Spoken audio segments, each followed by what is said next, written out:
आसन नहीं जीत पाया व्यक्ति। लेकिन मैं कहता हूं कि आप एक आसन से 2-4 घंटे नहीं बैठ सकते।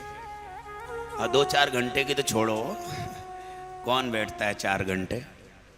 पर फिर भी मनु जी ने मनुस्मृति में लिखा है कि यावत ब्रियते जठरम तावत सत्य देनम अधिकम योग मन्यत सस्ते न दंड मरति। मनु जी ने मनुस्मृति में लोगों के लिए नियम बताए, पर जानते थे कि ये कलयुग के लोगों को कहा जाए तो ये मानने को तैयार नहीं होंगे। फिर मनु जी ने फिर हमारे लिए बहुत एक ग्रेस दे दिया।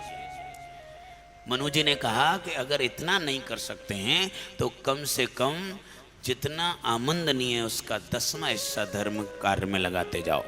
24 घंटे में से 10वां हिस्सा 2.5 घंटे कम से कम भजन में लगाइए।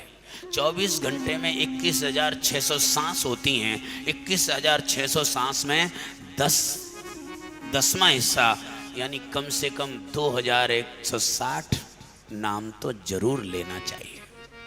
ये 10वां हिस्सा है, कम से कम 10वां हिस्सा तो लगाइए। अपनी आमदनी का 10वां हिस्सा, अपने समय का 10वां हिस्सा। 24 घंटे होते हैं दिन रात में, उस 24 घंटे में से 10वां हिस्सा 2.5 घंटे जरूर अपने इष्ट अपने गुरु के सामने बैठ के माला करनी चाहिए। 10वां हिस्सा तो करो।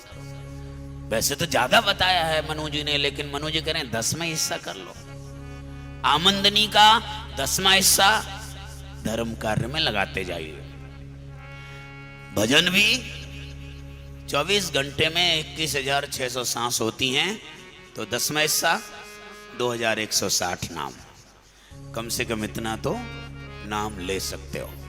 सांस को खाली मत जाने दो, हर सांस में नाम लो। लेकिन मनु जी कह रहे हैं अगर हर सांस में नहीं ले जा पाए तो कम से कम 10वां हिस्सा तो कर लो।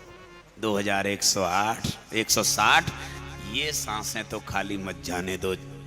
21,600 सांस में से 2,160 सांस में कम से कम दिन में 24 घंटे में इतने नाम तो ले लेने ही चाहिए।